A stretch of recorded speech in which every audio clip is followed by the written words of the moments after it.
Linda is here. Rita? Here. Caulfield, Donna? Here. John? Here. Elyville, Dee Dee is online. Here. And Joy is not. Gaffney, Betty? Betty. And Here. Dwayne? Dwayne. Here. Hazel Grove, Chris? Mark? Here. Hillendale, Sarah? And me? McLaughlin, Amy? Here. Tim? Here. Park Place, Ryan? Here. And South End, Bill? Here. Kathy? Here. And Hannah is here. And Adam is not. Scott is. And Joy is an excuse asked. It's ready. She reached out. That is it. All right. It gives me great pleasure to introduce Scott Burns as our first speaker of the year. Scott Burns is my favorite rock star. He is also the professor of engineering and geology, and he will be talking about the Missoula floods and how Oregon City was formed. It's all yours, Scott. Well, thank you very much.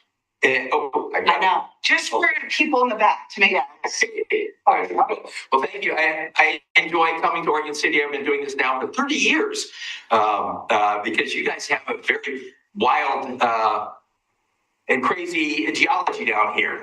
And so one of our specialties in Portland State are landslides, and you guys have more landslides than any other place in Portland. So we've studied most of them, and it's been good.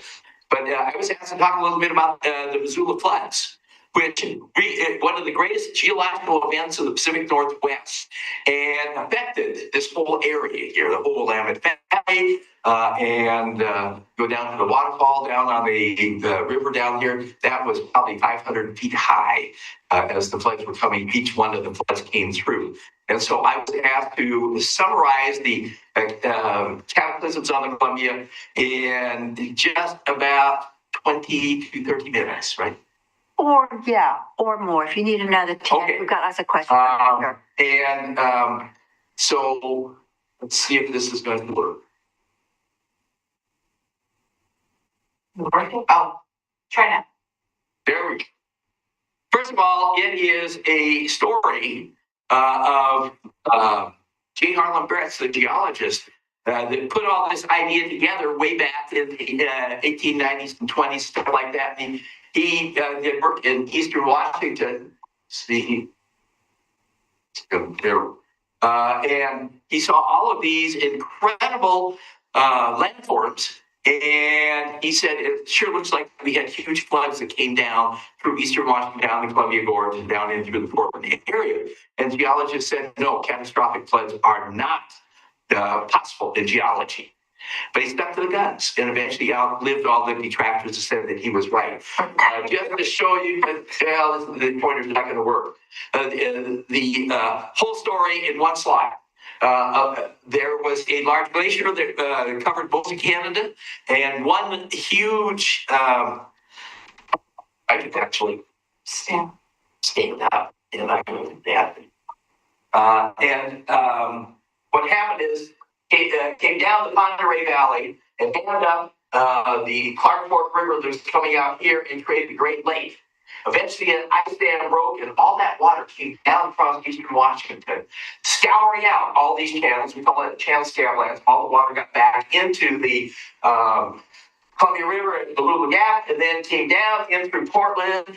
In Portland, some of the water went out into the ocean. Some of it went through Lake Oswego. Some of it filled up the Willamette Valley, and then the water went back out. And then the dam reformed, and we had over 90 different floods that occurred over this period of time. So that we call those all together the Missoula floods.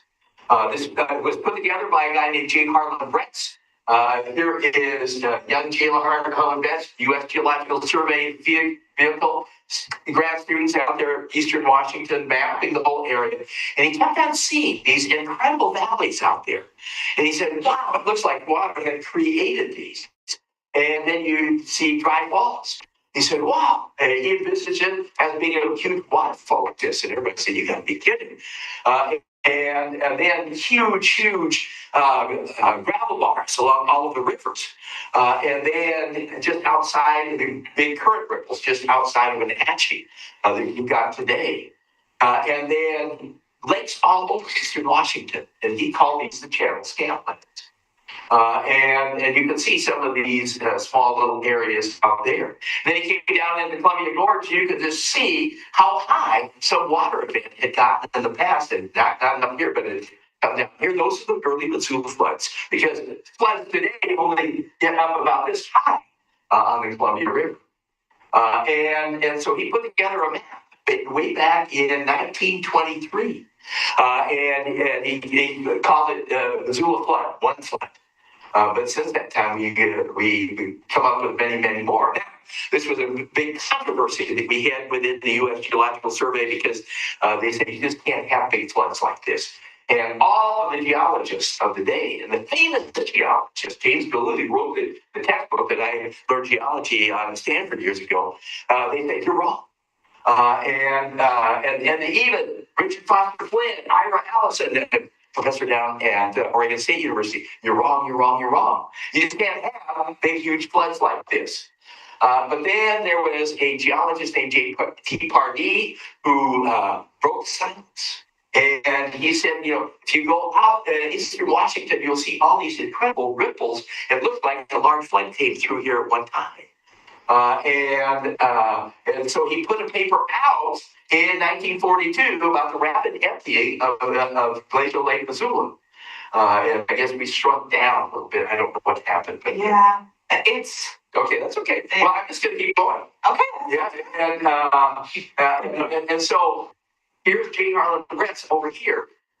He put that paper out many years ago. And the geologists today said, no, that's not right. And then eventually what happened was he was vindicated.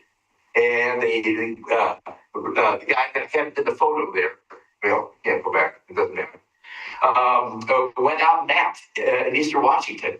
And what he did, eventually we'll get to it. Go back. Okay. All right. There we go. So this is Vic Baker. He and I both did our PhDs at University of Colorado, and he put together the early story, the cataclysms on the Columbia, the Great Missoula floods. Richard Waite, who's now a geologist at the U.S. Geological Survey across the river, picked up on this, and he's done additional work for that area. Anytime you have a large flood that comes down in through an area, and then the water stops. The biggest particles will come out first, and then the finer ones, and then the finest ones at the end. That's called a graded bed. And now it's not working. There we go. And so here is an area up near Tucson, Washington.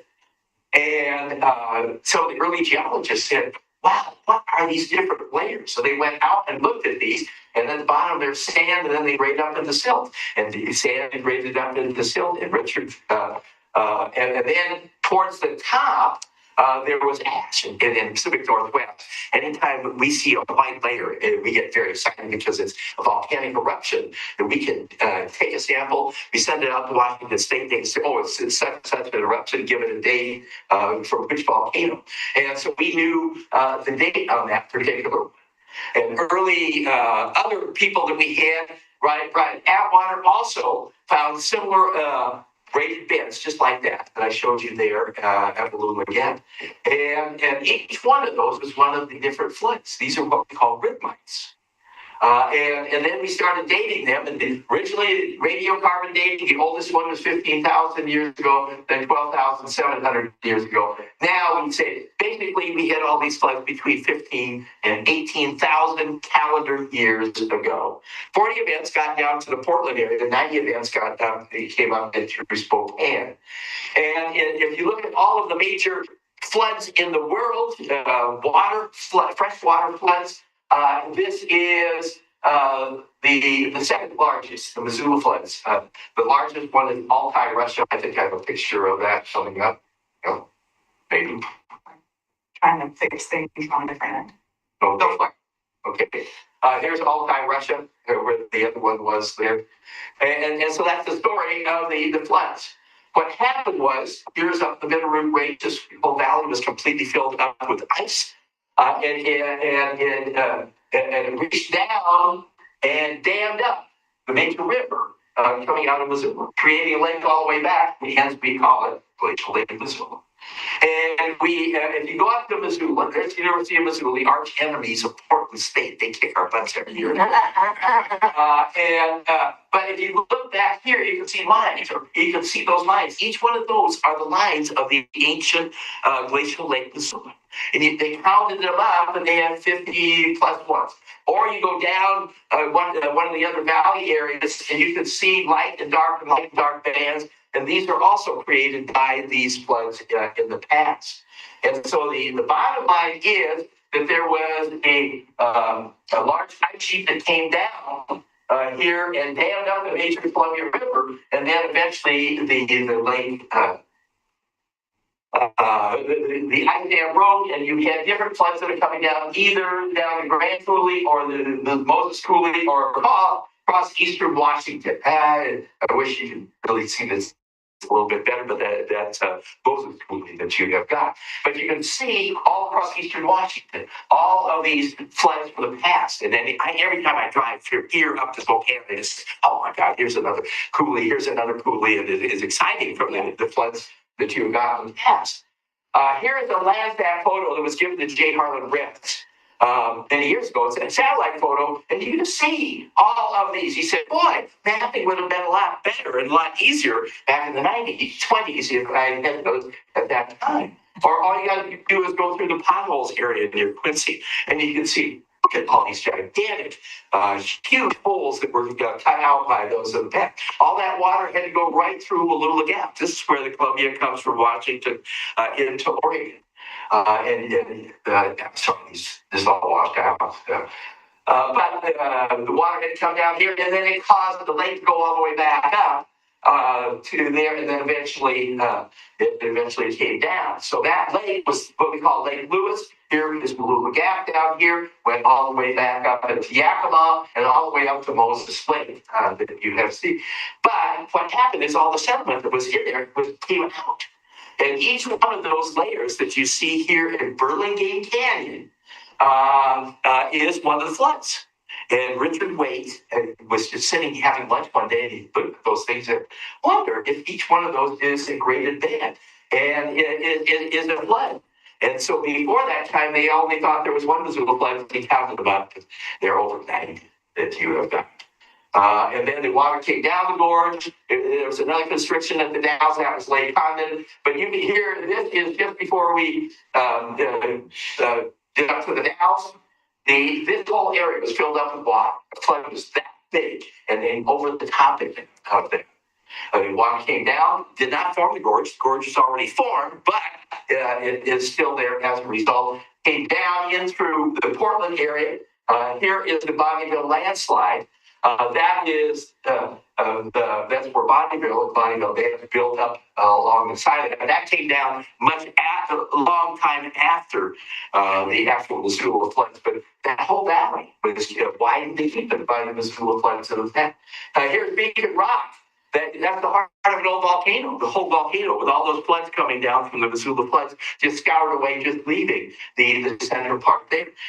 Here is Rooster Rock. Another similar, this is actually a piece of basalt that came off down here, but the floods eroded away and then left out there. The water came into the Portland area and came through and carved out Lake Oswego. You see the big fan that comes down here, came through Oregon City and filled up through Willamette Valley. And then the water came back out, came through and created a big eddy out here. Here's Alameda Ridge. It's a pendant bar that was formed as sediment is caught back of Rocky Butte. Another pendant bar over here as it came out, hit Prune Hill, and then went to Lacamas Lake and formed Mill Plain pendant bar that you have got here. And so all of the topography in the Portland area is a result of one flood after another that we have had.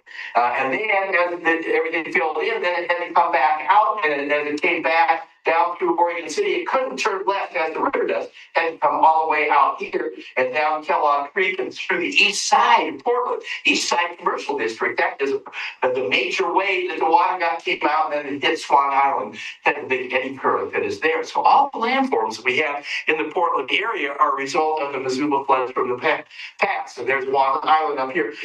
Thank goodness for grad students. This is what Portland would have looked like with the floods. Today, as it is. And then if you look at the rock around here, the poor kids growing up in the Portland area, it's basalt, basalt, basalt. Even the other rocks are basalt. But now and then you'll see a big white rock. What is it? It's granite. And there is no granite around here. It's been brought in on ice rafts from the Missoula floods. And so sometimes then we see a few of those at the quarries, and that is exciting. It's not worth Trying to. The most famous of all of the ice raft erratics is the Willamette meteorite, which was found at 400 feet elevation just outside of Oregon City. And it is believed that it fell onto the glacier up in Canada. It came down on an ice raft in the Missoula floods, and then it melted right there. And then it was taken in 1905, I think, to the World's Fair that was in Portland. And then eventually it was bought, and it's now in the New York Museum of Science and Industry. But it was found right here in Willamette, and we believe it was ice rafted down to where it is today. And there's Lake Oswego carved out by the Missoula floods. And it used to be before, there is a large shopping center where my wife goes all the time, right next to the other end of Lake Oswego. Bridgeport. Well, before, in the 1990s, I used to take my students in, and you can see all the beds, all the things. Here's Lake Oswego over here, and then they filled it all in and built Bridgeport on top of it. So I lost my incredible place there. But if you go north, just a little bit north, some of the road beds, which are now vegetated, you'll see fine-grained sediments, coarse-grained sediments, fine-grained sediments, coarse. Each one of those is a different Missoula flood with rapid water coming through that particular area in that area. And then if you go into the West Hills, it's all silty soils. That's what we call loess, L-O-E-S-S, wind-blown silt. After each one of the floods, you had all that silt going up, and then there would be maybe 100 years in between each one, or 200 years, and you'd have a soil. Because you get buried soil and buried soil, lots of buried soils in that. And so many of my students have drilled down and gotten all of these, dated those, and it's kind of fun to see all of those. So you can see that the water came in through, filled out the Tuolumne Valley, and then the water from each one of the floods came down through Gaston and then back into the Willamette Valley, or through Sherwood, or through Oregon City, and then eventually he came in. So all of the topography of Portland is formed by the water coming in or the water going back out. And then it filled up the Willamette Valley. All of our great soils that we have in the Willamette Valley are all a result of Missoula floods. And that beautiful silt that we have on the top, and it's just great for growing wheat and everything, and cherries and apples and everything like that, but not grapes. Grapes have to be above the Missoula flood sediments because they need to have poor nutrient soils. Missoula flood sediments are very too nutrient rich. Also, you have a lot of erratics, that is big rocks that are granite. They're rocks that are not found around here. Everything is basalt, basalt, basalt. On the way to the coast, the Bellevue erratic is an argillite. It's a metamorphic rock. It came all the way on an ice raft, all the way from up in Montana.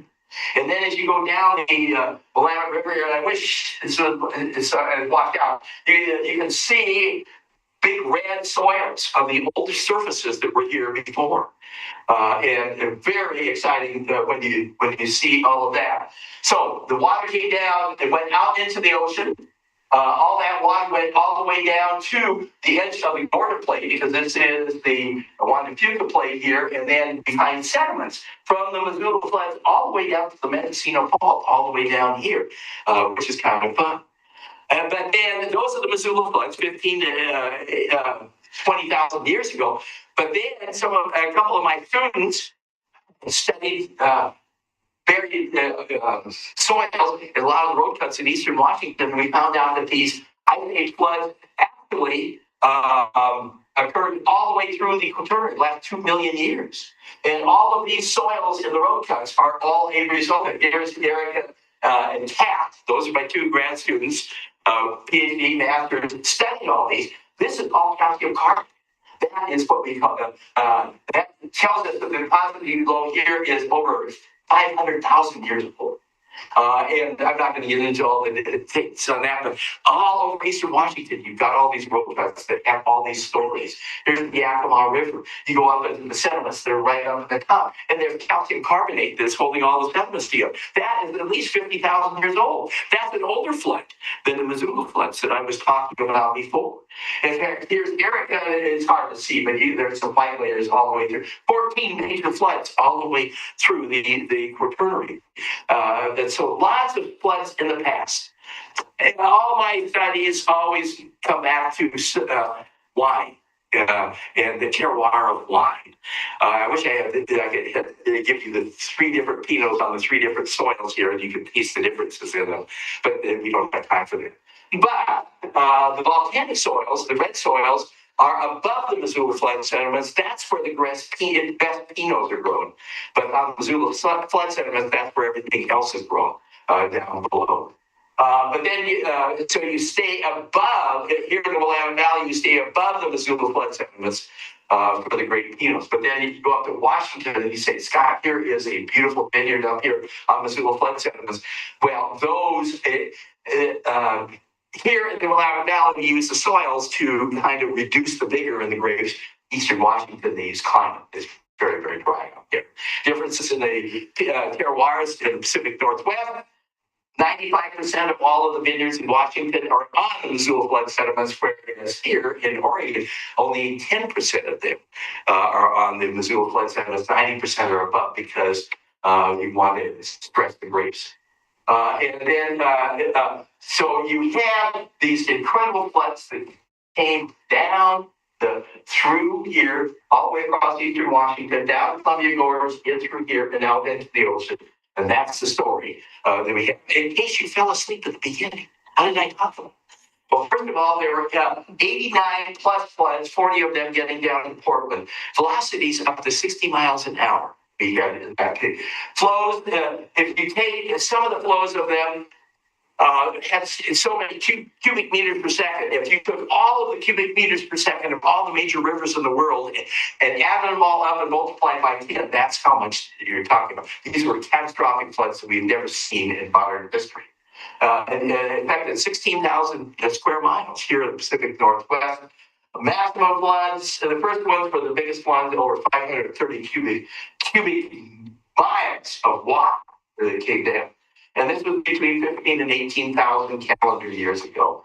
And as I mentioned before, we had a lot of these before, all the way through the Quaternary, last 2 billion years ago, the ancient cataclysmic floods that we have. The question always comes up, were humans around at this particular period of time? And possibly, but all of it, where would the people, early people have been? Along the rivers. And all the floods would have wiped out all of those at that time. But we do have some sites here in Central Oregon that go back to 30,000 years. And so definitely they could have been. That's the story of the cataclysms on the Columbia, the Great Missoula floods. And thank you very much. And if we have any questions, we'll take. But thank you for the invitation. I have a question. Yeah. Since we have all these floods and Oregon City's an old city, and we've run out of land, can we possibly build on some of this area that's known as slides? Is that feasible to build on? You can build on the slides, but the rule of thumb that we have studying many slides is that if it's moved once, it has high potential for moving again. Okay. Now, the good news is in the Portland area, all of the geotechnical engineers and engineering geologists, almost all of them are my students. And they took classes at Portland State. They know about landslides because you have so many landslides here in the Oregon City area, and we studied all of those. Newell Canyon. Yeah. I got 3 species out of Newell Canyon. And so we tell people if it's moved once, it has a high potential for moving again. Don't build on it. But I mean, there are some geotechnical engineering companies will say they understand those things. They, with enough pilings, stuff like that, they may be able to reduce that. So the potential is out there. But you, as your maps show where the old landslides are. We always say don't build on an old landslide, just because it has that high potential for moving again. And it's only periodically when we get these huge atmospheric rivers coming in that we get huge amounts of water and reactivate. If it's moved once, it has a high potential for moving again. Good question. Okay. Yes. So after the peak flow, when did it get back to steady state? Days or weeks or months later? Oh, you mean for the peak flow from the duration of each of the floods? Oh, yeah. Well, because you're back to because each one of those peak floods was from the emptying of glacial Lake Missoula. So it was just back to the flow of the Columbia River at that point in the Willamette. So how long was it at cinematic stage? Probably 2 to 3 weeks later. I mean, it was probably back to the way it was before, especially in the lower parts down here. But that's when all the damage had already been done. So, and the nice thing with modeling, we can actually do that. And the over in Vancouver, U.S. Geological Survey over there, they've actually modeled the floods. And each one of the floods, and the dam is this high, and then this one, and the volumes, and we have papers on that have now come out, and so we have answers for that. But good question. What about the speed it is traveling? Oh, we are talking 50, 60 miles an hour. And I take people up to the Columbia Gorge, and you can't outrun it. No way. And we'll go up to Chanticleer Point, Women's State Forum, and look down, and I say, this filled up almost all the way to the very, very top. There are probably hundreds of Native American settlements up and down the Columbia River, and they were all wiped out by those floods. And some of the later ones actually, which were smaller and smaller because they kept on getting, the dam was smaller and smaller. The Native Americans talked about where they could row across the Willamette Valley from one side to the other in a canoe. And so that was probably one of the last floods that came down. So Native people were here, but the early ones were wiped out. Good questions. And yes. So any indication of Oregon City itself, how high the water got? Were we completely inundated? The lower part was completely inundated. In the Portland area, we have deposits, and we've got maps out of the sizes of the floods. And actually, one of my students, Bill Burns, who works for the State Geological Survey, has a map of the Portland area, and you see the height of the Missoula flood sediments that you have got. And and it's have that map. I just wonder because there's that steep from the top and the bottom. I'm curious as the water went down, did it create a lot of our depth or the angles of our city that we currently have? And a lot of the topography here in town is a result of the last Missoula flood that you had here, and each flood building up on it. And then since that time is small little landslides and water events that you've had, but the big ones, the topography of this area goes back to the Missoula floods. It's exciting. We take our students into the air photos and take a look. Now you do it with LiDAR. It's just like, wow, you see where the floods came down here in this area. It's a very exciting thing for a geologist with all this LiDAR, see through the trees and see all the landforms that we have. So, anything else? Yes. How could the deniers ever say the floods didn't exist? The stratification is obvious. A lot of people are very strongly religious. They did not believe that there was only one flood, and that was Noah's flood. And I mean, it's still even in the late 1800s and early 1900s. And so they had to deal with this. And when you're getting out and writing a paper about a catastrophic, huge flood like this, you can't It's do a lightning rod. Yeah, it is. And so those are some of the people that were saying no. But eventually, you have so much data out there, and all you got to do is just drive across eastern Washington or up the gorge, and it's just Mother Nature shouting out, wow, we live in an environment that really had some dynamic floods in the past. So that's it. Good. Well, He does have a question online. yeah. Oh, I'm so sorry. I was so wrapped up in what you're saying. I know that when we talk about flood areas and we want to build on them, and you are so familiar with Oregon City, I know that in geological ratings, would be low, possible, and then you get worrisome, and then you get moderate. And moderate is quite unpredictable and probably shouldn't be built on, correct? Yes, and that's why we have high, moderate, and low, and so moderate shows in some areas that there are examples of floods in the past. Not many of them, but they are there, and so you have that moderate thing. So high areas, you just don't build in those particular areas. Low, then you're okay, and so you just have to, when you define those things, who is doing the mapping, people, they have to, you have to know what they are talking about in those particular cases.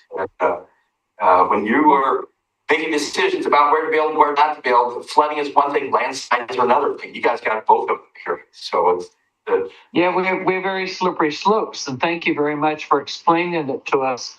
I just know that there's a lot of properties that are for sale all around Newell Creek. Two of them which have slid on the end of my little Dewey Street, and they're still up for sale, and more lots with them. And they've already slid twice that I've known in my years that I've lived here, and that's only been 40 years, 50 years on this block. I know exactly what you're talking about. So, Oregon City has the greatest concentration of landslides of any city in the state of Oregon, and we've studied it. And Plant our trees, get rid of the ivy. Thank you very much. I'll turn off my mic. All right. Anything else? Okay.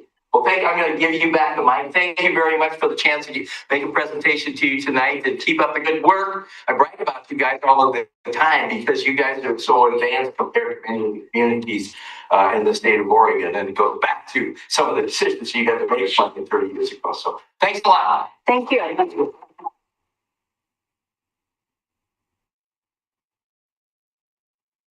I have taken a road trip using Scott's map, Missoula floods, and followed it. It was a fabulous little road trip if you ever want to do that. Do you have any of your books, or can people buy your books? Or yeah, I actually brought some books. I mean, I've got a book out. Cataclysms on the Columbia, the Great Missoula Floods.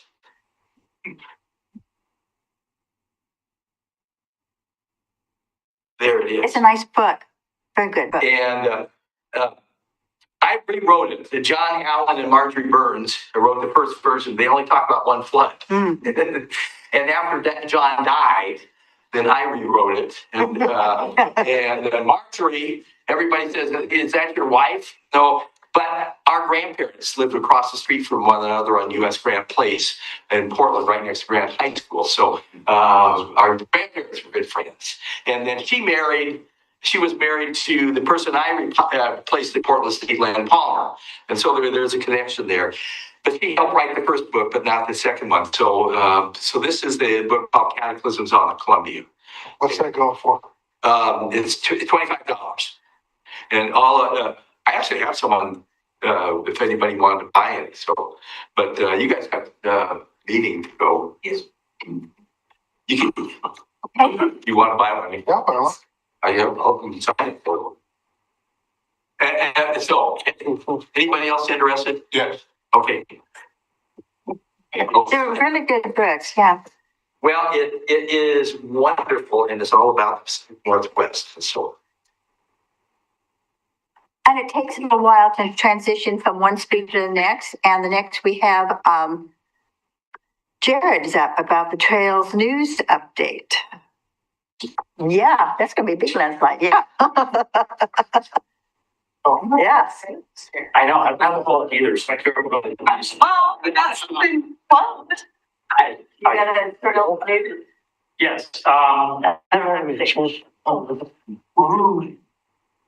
all of the sales. Different. I used to have one, so. So there was. I only have 20 and 4 more. Or one. There was just even. And she do. Somebody else want, you want one, right? Oh, yeah, you were actually. I know. Here, Not this time. Yeah, so that's what I have. Show up with all that. And you're just irritated. It's just like, that was my birthday. I'm starting to do this.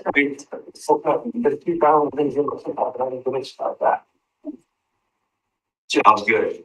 Nothing else, and so if there was, there should. Thank you. And so I'll give you 30 minutes of $5. We're all set. We're all set. You're right, the one. Oh, Please. wait, Oh, yeah.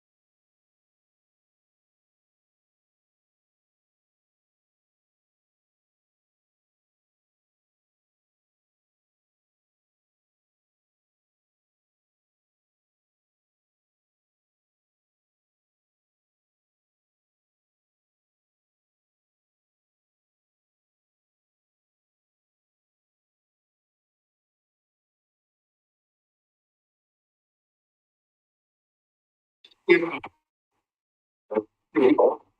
at the CIC helping local commerce. I like that.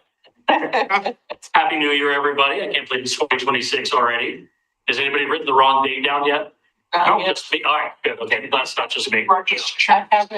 So what Hannah has handed out to you, thank you, Hannah, for doing that, is a mock-up of what the new Trail News is going to look like. Trail News continues to be residents' preferred method of receiving information. We do the biannual community survey every 2 years, and it continues to be at the top of the list of how people receive their information. 45% choosing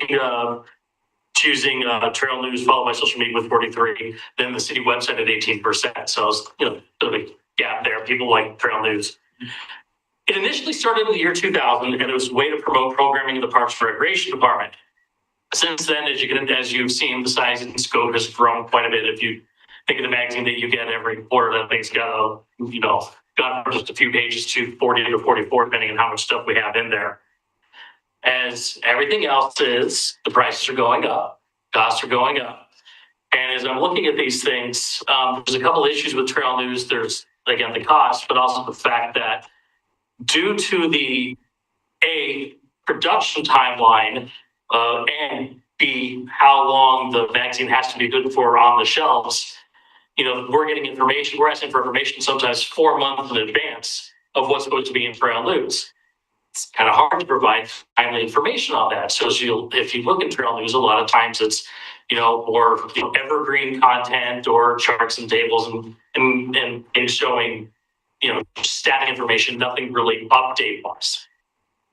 So my thought was, okay, if we're going to put all this resources towards Trail News and time and money, let's make this thing be something that is more timely, more accurate, gets information out there in a really engaging way. So I put together this draft here. This is a 11 by 17 tabloid newspaper format trail news that come out monthly. I know. This is actually the second demo I put together. Part of me thinks I may have got myself to bar and never take a vacation again. But it really was exciting to put this together, to see how it works, and to really see how we can bring some very important information in a medium that people enjoy. Not everybody gets Facebook. Not everybody's on it. Facebook's algorithms may not show it to people. So, I mean, or the times I get comments from something on a post where somebody says, well, I didn't know about this until now. It's like, I'm sorry, the algorithm showed it to you a week late. I mean, it's an unfortunate thing. So this will be mailed to every resident and every business within Oregon City. In the process of working on this, I spoke with the printer and found out there's a different mailing method we could use that gets rid of us mailing it to people outside of the city limits. But if we do, and I can't remember the terms, this is very deep stuff he was throwing at me, my head was kind of spinning. But basically this saturation mailing, if we do every address, it could still get almost as cheap a rate as we did with the other mailing format. So between all those, the cost of this is going to be about the same as what the quarterly magazine is. It's something that will come out monthly with some better information. And if everybody looks at the very last page, you will see that we have the meeting announcements for the neighborhood associations. We now have something that is going out to everybody at every address, everywhere. You no longer have to do postcards. At this point, you're supposed to clap and yay, say yay. There. Yeah. So the thought process on this is, people look for trail news. I mean, it's something that, again, the survey show people look forward to getting trail news. They use that as a source.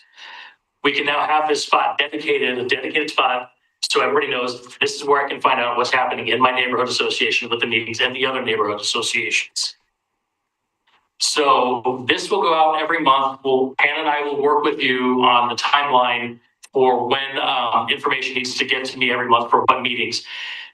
Now, if for whatever reason you can't get the information to me fully in time for me to include a couple elements of the agenda, just as those kind of hooks to get people there, I can still put the meeting, but I'd like to put a couple items on the agenda on there as well, as you'll see, updates from PD, Clackamas Fire, and so forth on some of those meetings. So that way it kind of gives people that reason why they should go. So I'm really excited about that. It's going to free up some time on the postcards for you guys, for Hannah, for dealing with all of those. The one thing that we'll be looking at is starting next year, since we're not going to be doing the postcards, is we're going to reallocate some of those funds from the CIC back to the general fund that would normally go to postcards. I know that sounds scary, but when we look at it, right now, I can't remember the exact percentage, it was like 95, 96% of the CIC budget goes to postcards. Now with the remaining $20,000, that's unallocated. You can do with that what you want. A-frame size. You can even use it for neighborhood events like ice cream socials and stuff like that, something to bring the neighborhoods together. This actually gives us more flexibility with the dollars that are there, as opposed to almost everything being put towards these postcards. So we're trying to kind of combine some of these efforts, get this out there, help you guys, and then also get the trail news information out there in a way that I think is going to be more effective. So, Good job. Thank you. Yeah. Excellent.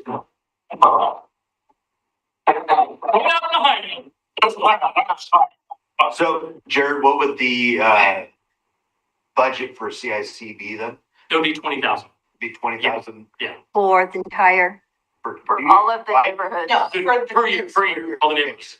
Yeah, that leaves because when we were looking at that, we wanted to make sure there was like 1,000 for each neighborhood for A-frames and stuff, and then there's plus some. Yeah. So there'll be future conversations on how we're going to do the allocations, but that is. Yeah. why are we just now hearing about this? It seems like this is all, decisions already been made and finalized and everything, but sometimes you like to be part of the procedure rather than told what to do. Why is this coming up that way? Kind of upside down. There's a lot of experimentation to see if this was going to be feasible. And me putting this thing together and seeing if we're going to have staff capacity and so forth. And then also presenting it to the commission, because before I have any conversations with anybody else, I want the commission to know what we're looking at, what we're doing, and getting their input there. And as Commissioners Marl and Wilson can tell you, they were really enthusiastic about the new design and wanting to move forward. Just by the nature of when the meetings came out, I couldn't get this to you until the new year. But this only went before the commission, I think in December, correct? Yeah. It feels like a year ago, but there's There's no another work session. Yeah. And do you feel that you're going to have enough news to fill this up every month, or? I really think I can. I mean, there's in the eventuality or possibility of something happening where it's a slow month or whatever, I can cut it down to 4 pages if necessary, and it'd be even actually cheaper to produce. But I really don't think I'll have too much trouble filling up the publication. Okay. So for the end of the year, or the probably goes into, is it June or July, the fiscal year, we still have our postcard money allotted to us. Is that correct? Yeah, the money is still allotted to, yes, but we're not going to be doing any more postcards after this month. Because I'm sorry, I neglected to say that. I broke my glasses and I can't read my notes. You might need to. Yep. The first edition is, my plan is to get this out for February. So I've already started work on the first actual edition. As you'll notice, this was a little dated. This was for kind of December. But that's the goal. So when's the deadline? Do you want me to say? Yes, please. And I'll be communicating all of this information out, not only in my follow-up email to all the citizen involvement committees, but also making sure I'm touching base with all of the neighborhood association chairs and their contacts. That way they have not only this information, but those who are going to be affected by the first deadline, they have that information as soon as possible. So the deadline for the February E-Trail News is going to be January 14th. That's a Wednesday, January 14th. And when does the publication actually reach me? My goal is for the beginning of each month, within the first couple days. I'm still working on the printer on timelines and so forth, but that's the goal right now. Sure. But I mean, there's some flexibility here. This is a bit of an experimentation, so things may shift. But that absolutely. No, I think it's a great idea. If we have some neighborhoods that don't decide until the kind of the last minute, whatnot. So it's just going to take some getting used to and some more planning ahead and that sort of thing. But we've kind of already been starting to do that with lotting all the postcards together and that sort of thing. So. And I think this is a really good push to, I know there's been a lot of conversations about moving towards utilizing the webpage that we have. As you can see on the back, Jarrod's made sure to include a QR code. Some of you already include that QR code on your postcard. Now people can be directed to the webpage where information can be updated whenever you send me updates. Utilizing those email subscribers that we have to be pushing out messaging. There's also a way for residents to sign up for text notifications to be updated on when neighborhood association meetings are happening through the integrated calendar through the web pages. So even though I know that there is definitely going to be a challenge in all of you are volunteers, not only on the Citizen Involvement Committee, but within your neighborhood associations as well. So I have the understanding, Jarrod has the understanding that you're not always going to be able to provide detailed information of when your agendas are, but you can now send me your agendas that I can make sure are posted online or updated onto your web pages. So I'm excited for that potentially to be more of resources that the neighborhood associations are in. Amy? Thank you. Okay, I know I'm new, so I'm just going to ask some really basic questions. So it sounded like, but first of all, this is beautiful. It's beautiful. Thank I you. really, really love it. Thank you. I do want to temper expectations. This was printed in-house on printer paper. This is going to be on a nicer newsprint, kind of like the inside of Trail News is. So it won't look quite like this, but it'll be very similar. Oh, either way. So, and this is just the same cost as the way it was being done before, even though it's monthly. Correct. The cost within a couple dollars either way. Wow. Paper prices are pretty volatile. It kind of does the same thing as oil prices. It's not as bad as it was right after the pandemic, but it is still kind of goofy. So the prices will flex a little bit. But right now I'm looking at within a margin of like $4,000 or $2,000 up or below where we're at now. What was so what is the current amount the city would like to give the CIC? What was the previous amount? Okay, currently with the current budget, the CIC has allotted $45,000 each year. It had been prior 30. It was 30. Thank you. 30,000. This will actually, I mean, again, those pretty much everything of that was spent on postcards. It'll now be $20,000 for next year. We're not touching this year because half of it's already been spent. If we pulled it away, then it'll be gone. So next year it'd be $20,000, but none of that is devoted to the postcards that right now everything goes for. So Next this year- is a way to add 25,000 to the general fund. Correct.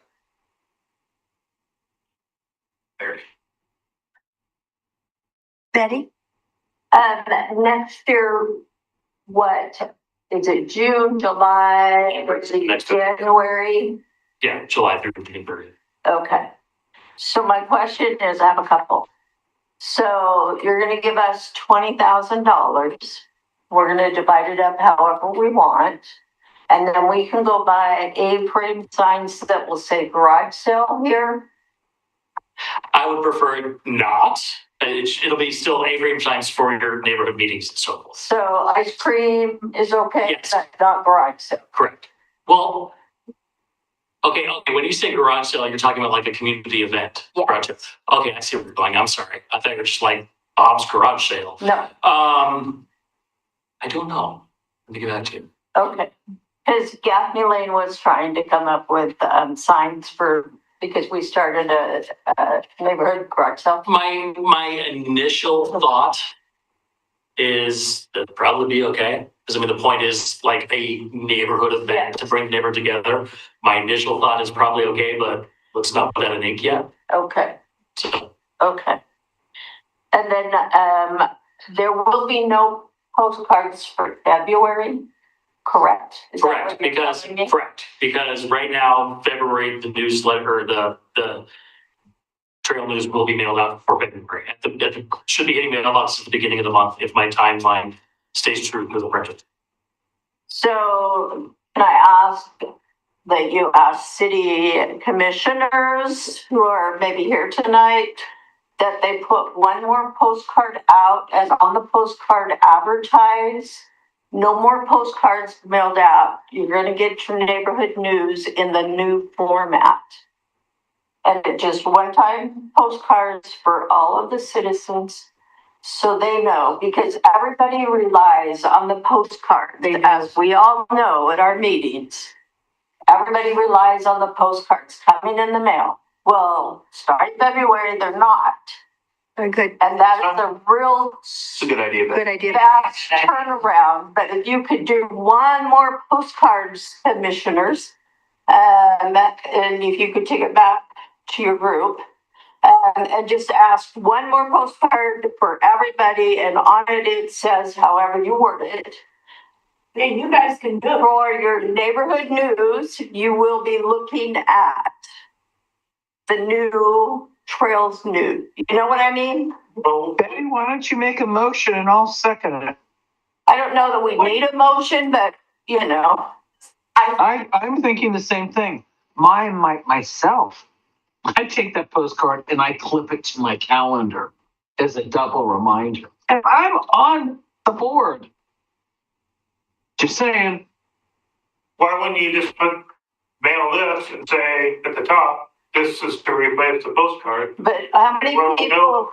So they could put it in, oh, sorry. I think it's gonna work just fine. People are gonna get this in their mailboxes. They're gonna not know what that is because it's a whole brand new format. Right. But I think personally you have to prepare people. So I thought, real quick, if I can, and then Hannah, correct me if I'm wrong, if we're not using CIC budget for the rest of the year, if you guys wanted to spend part of your budget on one final mailer or postcards, I don't see why that would be an issue. That is what's gonna be my input, is that the CIC's budget for the remaining year of until June 30th, 2026 is the CIC's budget.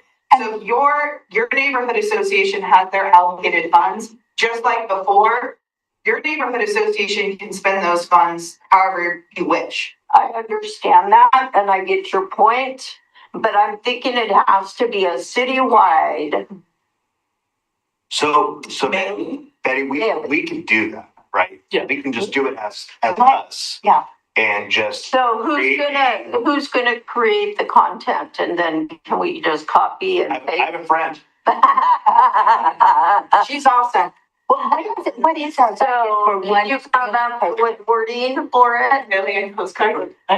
It's not, it would be, I would have to do the calculations, but that would be the other benefit in us doing a whole group mailing, is to Yes. get that discounting rate. That's what Oh, I yeah, we'll get that. is if you could just do one mass mailing, 1st of February, send it out. Sarah's gonna give you all the wording. I do have a question. So for recognizability of people who are used to receiving a postcard with a certain look, do we want to do it all, me do it for everybody? Or should it look more like your traditional postcards that look? It should look more like our I'll traditional. tell you what, because this is also gonna tie into trail news and so forth, I feel like I should take a little ownership on the branding and stuff. But that said, what I'll do is I'll make one that looks like what the postcards that the neighborhood associations do. I'll handle the wording and so forth of that. I'll put it out there. It looks like that. And I'll try to get out there for February, so it's giving them a little bit of an advance warning before the trail news, just like, hey, look for this. Thank you. If that's something that we're doing, since CIC funds would be utilized for that, I would want there to be a formal vote Okay. as a staff member. Are we done? Ryan. Yeah, I do have some questions. It's gonna be in color?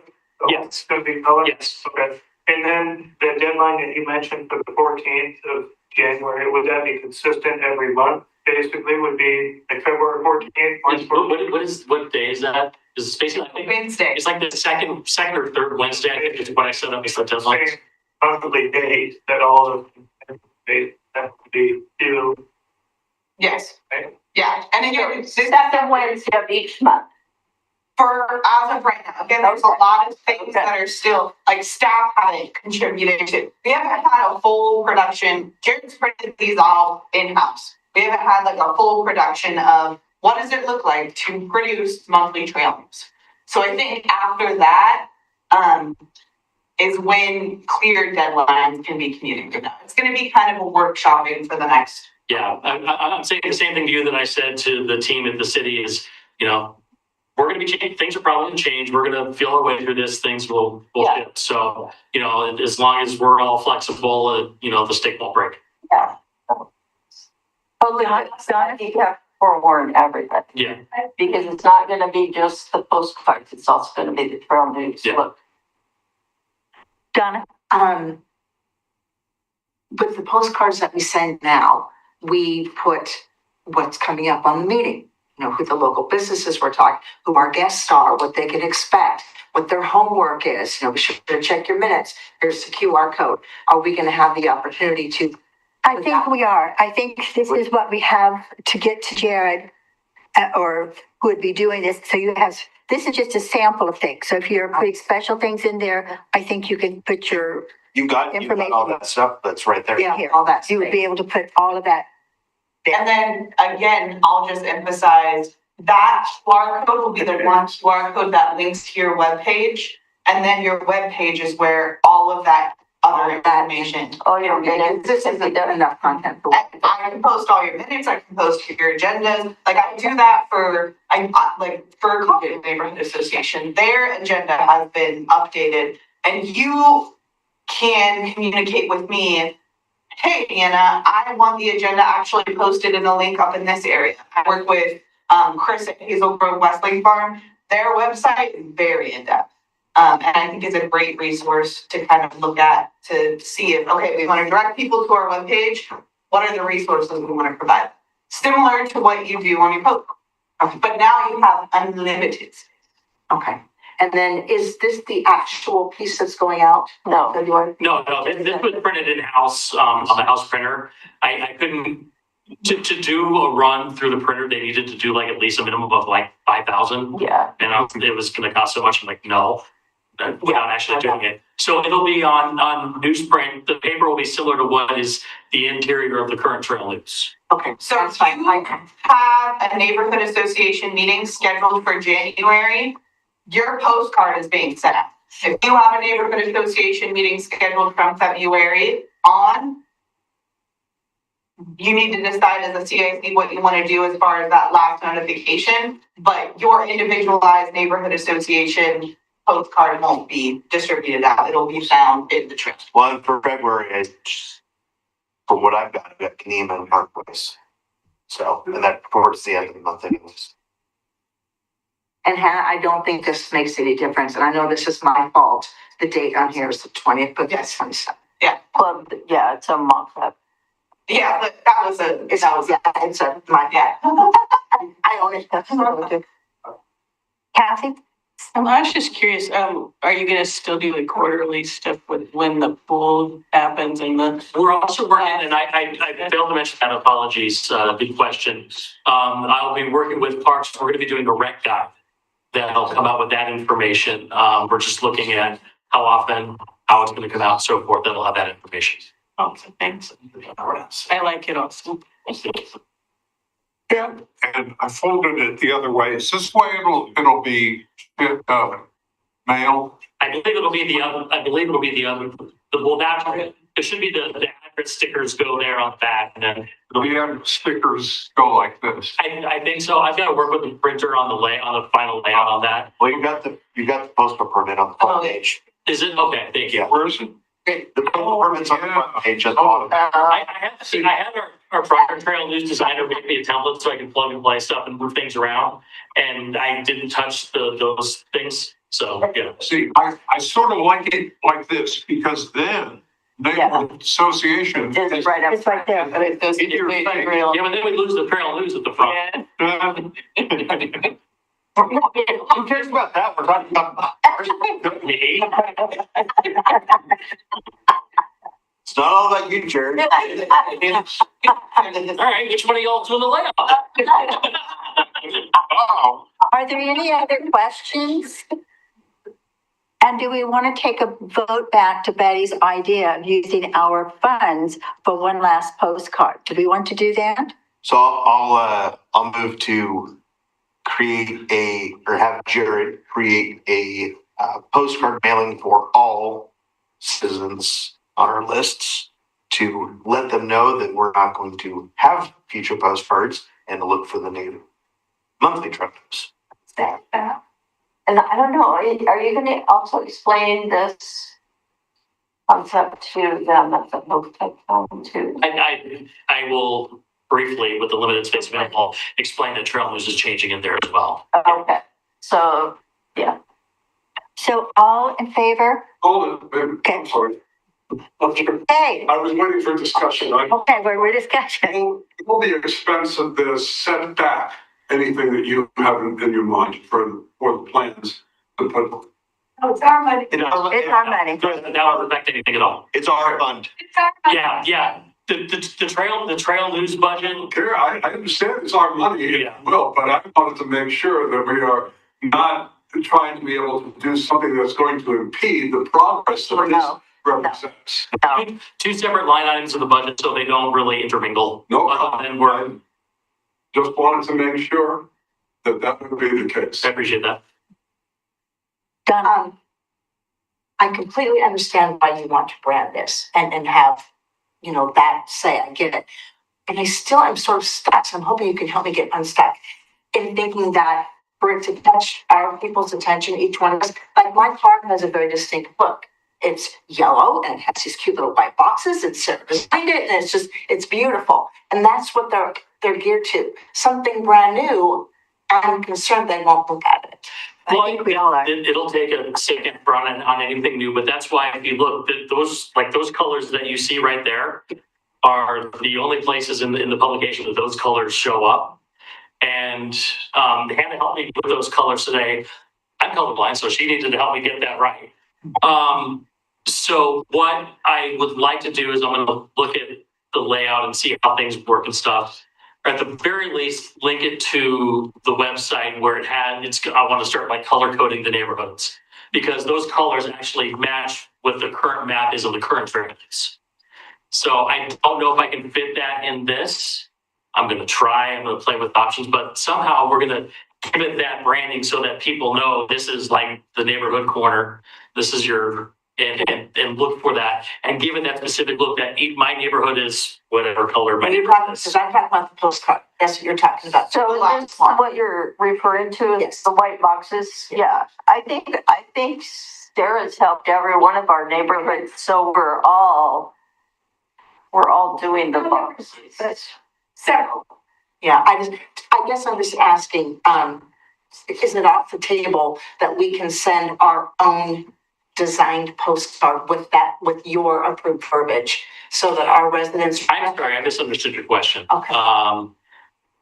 I think there's two options here. I think the first option is if you want to make sure that all of the neighborhood associations are notified in advance of the switch to this format of trail news, that Jarrod designs something and sends it out. Because there's not enough time for something to be designed and approved by everyone. So that's option number one. If you still want to make sure that your neighborhood association is being notified that there's going to be a change, you yourself, before your next meeting or at whatever time with the budget that's allocated within your neighborhood association, everyone sends out their own notifications. I do intend following that design somewhat so people recognize. Yeah. That is part of my plan is to kind of ease that transition. Yeah, Okay, yeah, thank you. that's a good idea. Yeah. And I think we do like the way this is folded here, mailed with this on the back. So, was there something you wanted, Amy? I did, thank you. Okay. Maybe, graphically, I think, and again, it's problematic to me being on the back because people will recognize, oh, it's on the news, it's just stuff I never look at, but you said something like neighborhood corner. If you rebranded what it said instead of upcoming neighborhood association meetings, and you put neighborhood corner, like this is still something of interest, I think it might help.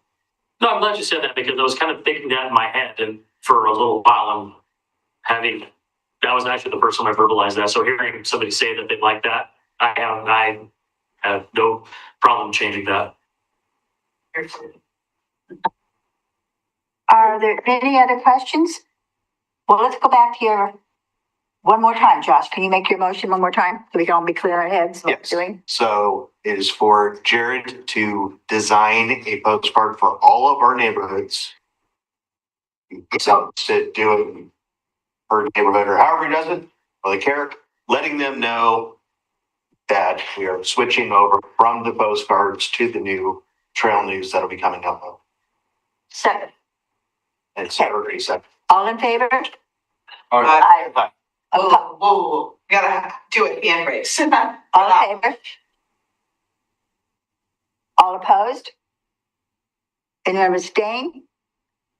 Dorothy, did you vote? Yes, I did. I raised my hand. Okay, we didn't see you. Now we hear you. Are you okay? Yeah, you said everyone raise your hand. That's an aye. Okay, motion passes. Thank you. One more.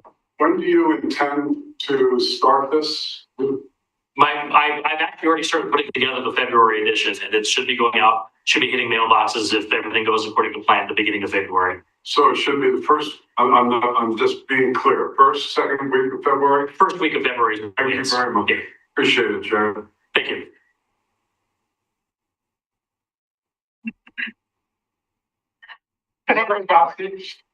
Yes, one more question. Our neighborhood doesn't meet very often, like we only have 4 meetings a year. So can we put in like just events in here too? I'm trying to stay away from events like that. Honestly, the number of requests I get for people to have us do our events, if you start doing it, it becomes a full-time job. I mean, it could say South End is having a cleanup on the state for the neighborhood corner. That might be something that we may actually do like little articles about in the other part. You'll see some stuff in there. So there's elements like that. This one is this spot is specifically for the meetings. That's what I want people to be able to know. This is I go in for meetings information. Okay. Four times a year is like a standard. Otherwise, For most of you? Yeah. Okay, I don't know.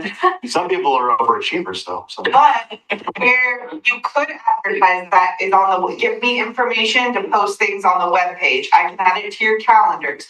Emails can go out.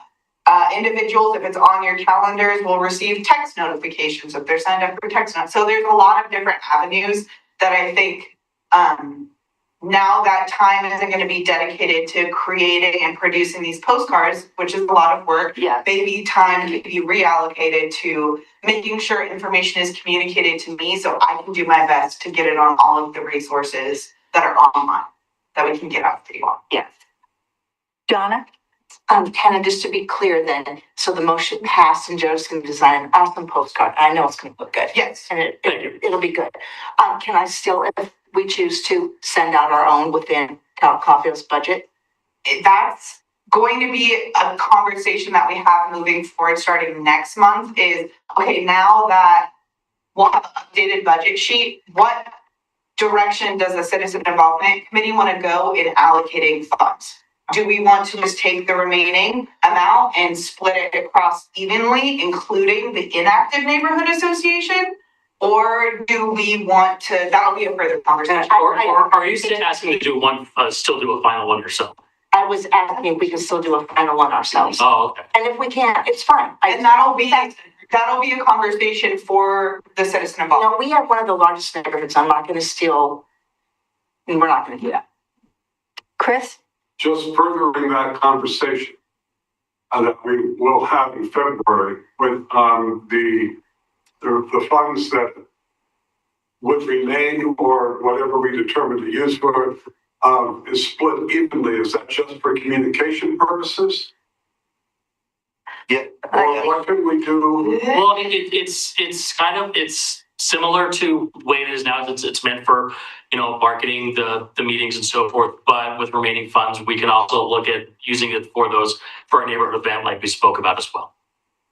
A-frames. Yeah. But also, I think That is a full.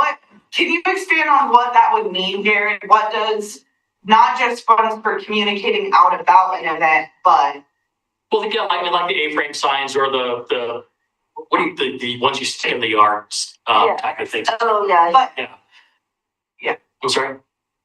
aside from messaging, what could those funds be used for? Oh, or like the ice cream social or something. We wanted with this giving you some more flexibility. This is a chance to get the neighborhood associations together and get some of that neighborhood spirit or whatever that these I think were originally created for. So that's going to make more of an impact for having those kind of things than any postcard will ever do. So the idea is that that's a great idea. And how will we advertise our ice cream socials if that's not to be a...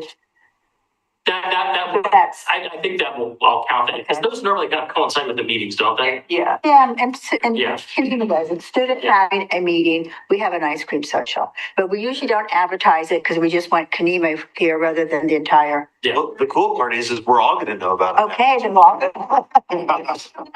Like Linda in the past, I've just sent emails out, your residents. Yeah. And unfortunately, I'm very easy, just vanilla. It's very easy. Got it. Can I the postcard I sent you today? Can I make an edit and get it to you tomorrow morning? Yeah, absolutely. Great. Problem solved. Yeah. I don't need to send out this next bulk mailing until Wednesday of this week. So you have until the end of the day on Wednesday. Okay. That's a principle. So. Any other conversation on the trail news? Are there any public comments? Moving on to elections. We'll be electing a chair, a vice chair, and a secretary. There's all that. I've been the current chair. It's been my honor to serve, but I'm not going to do this again. Okay? So I would like to nominate Josh to be the chair. Second. Second, do we have any other nominations for a chair? Okay, so we have to do a roll call individually for people of what we're doing. So, Okay. do you want to do the roll call for yourself, John? Sure, it didn't bother me. Okay. All right. Wait, we have Kathy. Yeah, this is my first time for your election. So do you tell us about the person that you're nominating or? Josh has been a great vice chair and a great help and for neighbor. I think he would be a great person for the chair. We sit together, we chat, we talk, we have these conversations. Josh checks all the spelling errors, which I don't. So the next time we won't be voting for a secretariat, but we will have all these things. So I don't check these. Josh has all these, and he's just a great person. I just would really think Josh would be a great person. He's got a charisma, he's very detail orientated, and he's here all the time, and he's young, and he can take on and do all this. So I just think Josh would be great. He's a spreadsheet guru. Yes. He's very operational. And John's a Scorpio who likes long walks on the beach. Yes. He lives in Hillendale, nice neighborhood. Yeah. So I vote for Josh. Oh, yes, and I yeah, well, you're first. I'm first. Okay. Okay, so Linda's a yes. I'm in red. Yes. I'm just, should you ask, I mean, Josh is my guy too, but should we ask for any other nominations? We did. We did. We did. Do a little band thing. Because I know, but the bylaws say we have to go. Yeah, so we got to do what the bylaws say, right? Okay, so we'll go fast. Rita? Yeah. Donna? Josh. John? Yes. Dorothy? Edie? Yes. Thank you. Choice not here. Betty? Yes. Dwayne? Yay. Chris? Yes. Mark? Yes. Sarah? Yes, indeed. Me? Yes. Amy? Yes. Tim? Yes. Ryan? Yes. Bill? Yes. Kathy? Yes. Thank you. Okay, now we have our new chair. Now we need a new vice chair. Our vice chair fills in if the chair is not here. Like to sit together, you can compare notes, just there to support. So would someone like to be vice chair or have someone that would like to be vice chair? Let's not all speak up at once. I can only hear one person at a time, okay? Want me to appoint people or what? Well, Chris, I think you're pretty here a lot. I mean, you know, you've been nice and you could sit there and have a lot to say and be able to fill in the report. I want to quote Woody Allen, but the idea is that I really can't. Really can't. I can't take more on at this point in time. Thank you all for your thought. So vice chair just supports the chair. The chair out there, he runs the meetings. Correct. I did before, I just asked what favor does. Do I hear a yes coming over that John would like to step up and do this? If no one would do it, I would do it. Okay. Everybody's my name in just because we need to have a whole place to fill and get the job done. I think John just volunteered. Do we hear a second or not? Second, okay. All in favor of John? I vote for John. Okay. Rita? Yes. Don? Yes. John? Okay. Edie? Yes. Betty? Yes. Dwayne? Yes. Chris? Yes. Mark? Yes. Sarah? Yes. Me? Yes. Amy? Yes. Tim? Yeah. Ryan? Yes. Bill? Yes. Kathy? Yes. There you go. You're it. And now we need a Thank you secretariat. for doing that, Sabrina. The secretariat, and the secretariat, Secretary. well, I know, but it's spelled secretariat. So Josh will take care of that. So Josh will take care of that. But the secretary does the roll call. And they're here in the present for all meetings, and it's an important job to be here. And Dennis was an excellent secretary for many years, and he has gone on to other things, doing different things. So looking at people to look back at me. Donnie. I'll emphasize too, you don't take meeting minutes as a secretary of the Citizen Development Committee. I do those. And these are, okay. Oh, you do the minutes?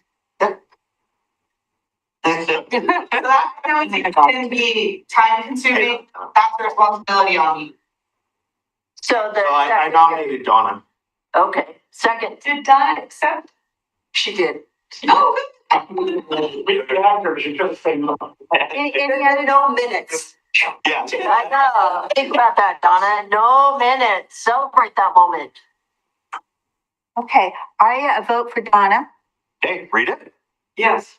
Donna, Yes. John, Yes. Dee Dee, Yes. Betty, Yes. Dwayne, yes, Chris, Yes. Mark, yes, Sarah, Yes. me, yes, Amy, Yes. Tim, sure, Brian, Bill, Yes. and Kathy. Yes. There we go. Okay, we have our new. Yay. Next meetings. Approval of minutes, which the secretary did not take. Has everyone read those? Move to approve. All in favor? Aye. Anyone? Aye. And abstain? Communication, social media working group.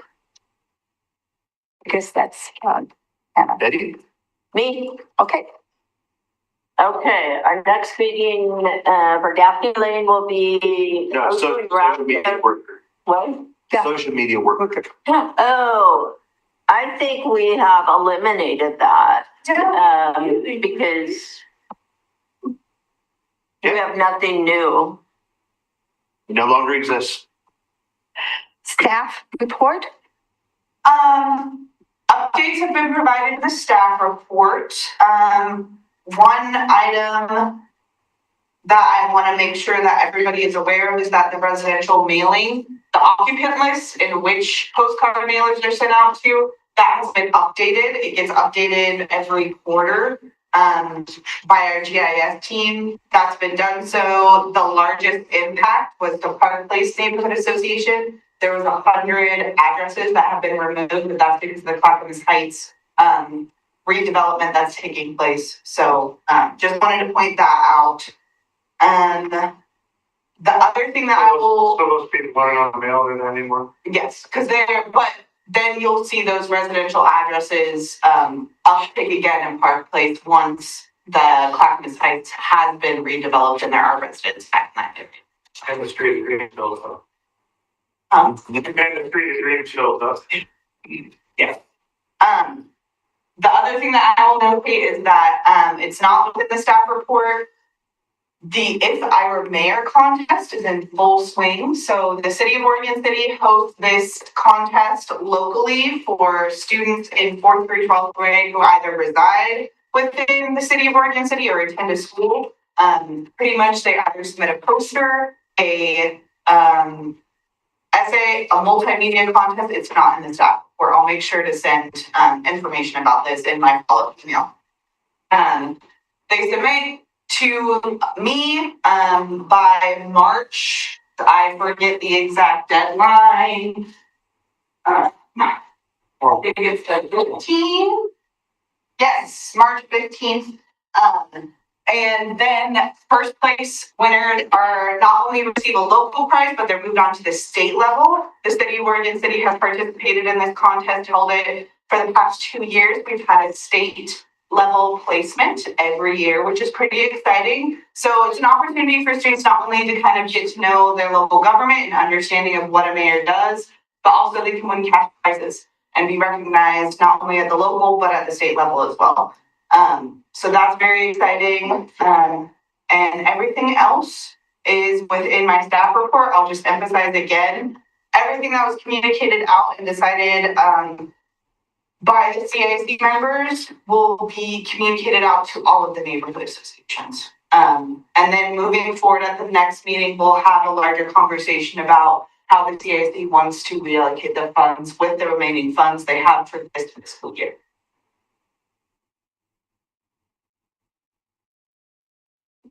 Budget update? Any questions? That's kind of hand in hand. I did note that on the, I was looking over that this morning for the budget report. Caulfield Neighborhood Association has $300 that is allocated for from when you had the signs printed of some sort. And so I'll make sure that that's updated within the next. And that's the only thing that I see. Everything else is completely up to. So we owe you 300 or we have 300 extra? There's an O, but it's already something, like it was for. Got it approved? Yes, exactly. It just hasn't been budgeted out. It hasn't been I see what you're saying. from the budget line. So I just want to make sure moving forward that everything has been allocated for that way. We're dealing with real-time funds. All of the January postcards should be on the budgets sheet for February as well. Any other questions? Spring Forward Community Resource Fair? Vendor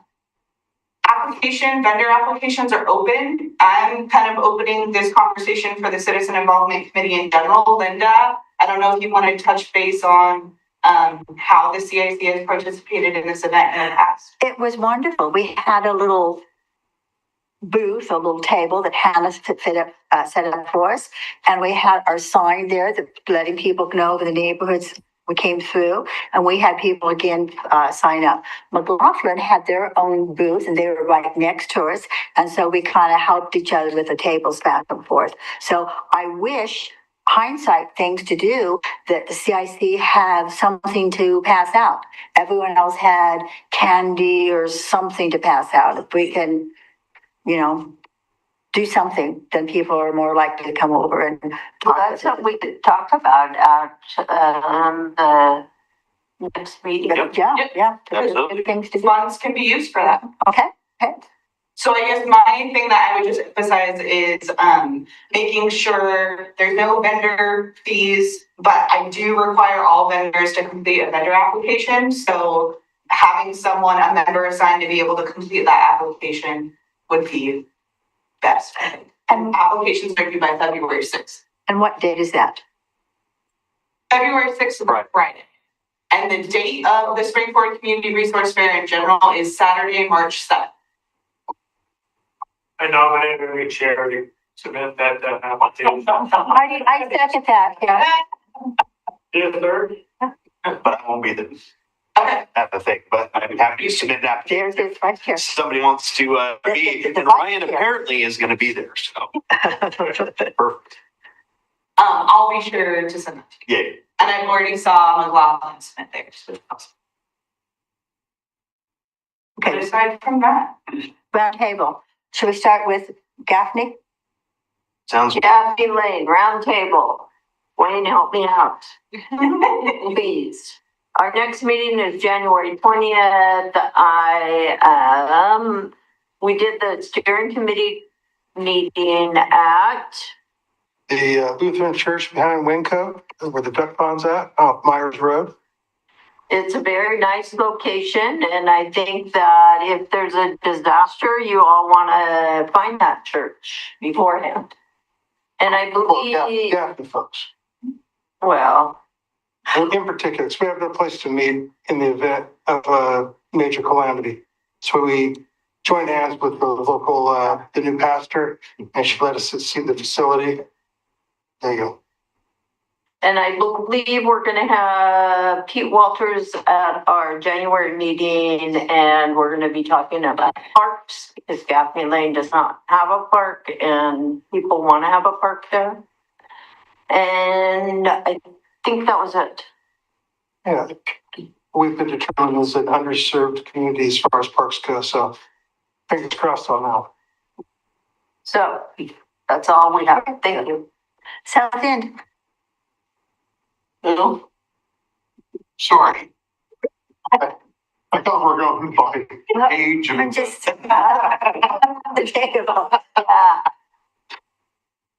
our next meeting's January 22nd. We're aiming to do a roadside cleanup on May 2nd, but we want the association to approve that, but it's after schools get out. So it might be an interesting Saturday, better weather than now.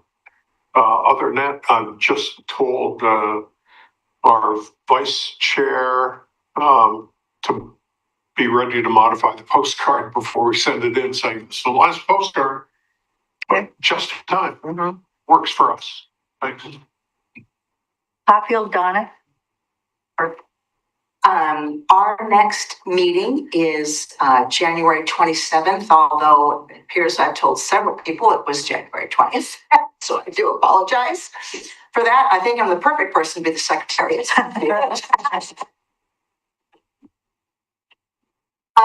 We are pleased to host City Commissioner Scott Wilson and Mayor Denise McGriff at this upcoming meeting, and Seth Henderson, who is the developer that's tearing down the courthouse and building up the new structure. They are coming. And then in March, we're excited to host all 5 declared candidates of Oregon State Representative House District 40 to do a candidate forum that we've said, and I'm telling all my people in January, peaceful, calm, respectful. What date you said? Pardon? What date are you doing it? That's going to be Wednesday, March 18th. Is that going to be at the same church? It'll be here. Oh, you're doing it? Yeah, we're doing it. Kanima, we're having our steering meeting coming up in this week. So we'll be having a steering meeting to decide the agenda for our February meeting. What? Park Place? We meet at Park Place Church, January 19th, MLK Day. And been walking by and checking out the demolition of the low-income homes there on the back of the sites. And it's progressing, so they're putting in some roads, things like that. So road bases, basically infrastructure. They got rid of a bunch of trees, working on all that stuff. So that'll be, I think, a year and a half or so. Do you have any idea what the price point is of the homes? Have they said what they are? I don't think you Okay, good. County Housing. County Housing. The plan is to sell once the Oregon City Union Manor, the ones up closer to open school. Those people will be able to move in and they'll sell off the other lot. So, and then there's development continuing around home school. And I alluded to it earlier, but if you don't know, the street is supposed to be on the upper hillside up there. So there's 10 homes or something like that, typically in July or August. So you can move into Park Place by one of those streets. It's close to me. Hazel Grove? Chris? Our next meeting is Thursday, this Thursday, January 8th, and we will be having two presentations. First is on scam awareness and prevention, presented by the Oregon City Police Department, and it'll be really good. Second one is development on McLaughlin Elementary School. They're going to be entering into some renewal, and the place they're really trying to check off the idea of the 6 modular buildings that they will be placing, and they need to talk to us about that to get a check mark next to it. And the only question that basically comes up with that is not about placing them, because we all know the school has to go on and the kids need to be out of this construction area. The question about modulars is, when do they leave? Yeah, that's right. And so therefore, that's the real main question that's going to be asked about that. But other than that, it's really great to have both of those presentations, and we'll be taking a look at other stuff for the future. Right now, I think that's about it. What do you think? Ditto. Ditto. Boy, you just are an economist with words.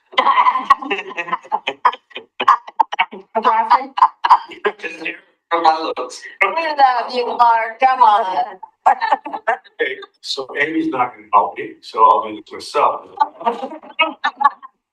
We'll be meeting with Seth Henderson as well, with on Thursday, this Thursday the 8th, to talk about the courthouse redevelopment happening.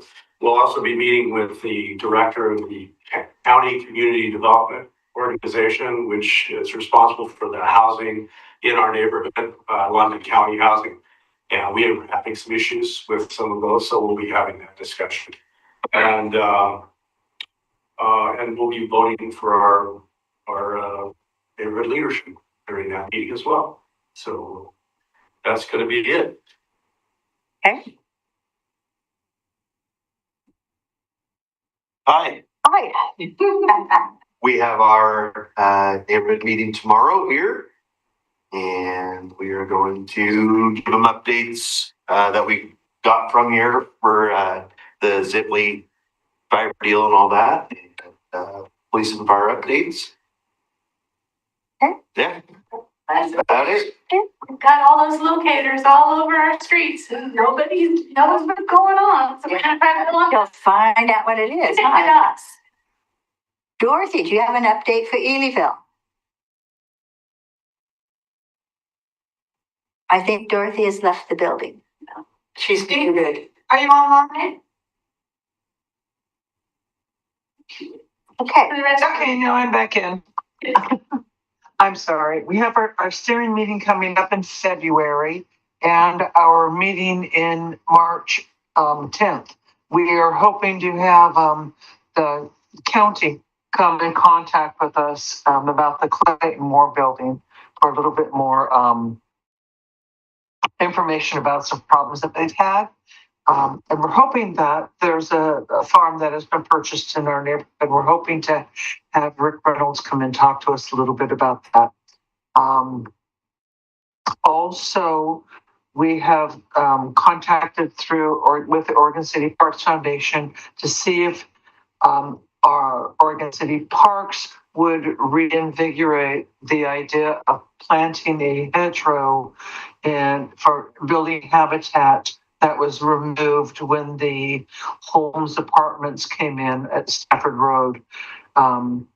We had applied for a grant, lost it, and now we think we have another source of plants, so we're trying to reinvigorate that. That's about it. I'm sorry we're using our postcard, but we'll deal with it. Yeah, we all will. Yeah. Adam Scott?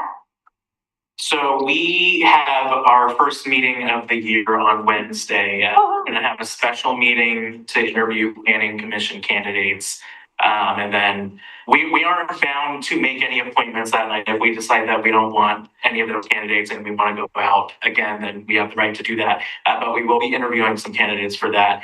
And then our regular meeting follows that. The only other update I wanted to give is because there's been a lot of chatter on social media about the new exclusion zone on Main Street in the downtown area. And it's kind of interesting because on the one hand, there are people saying that we are now fascists. And then there are also other people on the other side who are saying, well, they're not going to do anything about it anyway, so why are they even trying? So just to clear up a few misconceptions, and just a baseline primer for those of you who This may be news too. The City Commission unanimously approved a new policy along the Main Street corridor called the Civil Exclusion Zone. And it's basically a tool of last resort, emphasis on last resort, for repeat offenders in that corridor who the business owners all know, all of our officers know, because they're constantly getting calls about certain individuals. And so this is a tool that will allow the city to exclude them from that zone for a period of time, 30 days is the starting point. And if they are found in that area other than to receive critical services or to conduct legitimate business, then they will be arrested for criminal trespass, or they will be subject to arrest for criminal trespass. And just a few clarifications. It was asked, well, so you're just basically enforcing the law. No, the difference with this is that it provides a deterrent. Basically, as it was, let me correct myself, as it was, they could just keep coming back and committing the same crimes or whatever. But by having this, the threat of being subject to arrest for criminal trespass, just by entering it, that is a deterrent for these individuals to not keep committing those crimes. And so those people were always going to be dealt with according to the law, and those laws are going to be upheld. But people can go back and keep committing crimes as much as they want. And so by having a deterrent, that's our hope, is to help reduce some of those frequent flyers who we own. And just to be very clear again. Donna, I may word this wrong.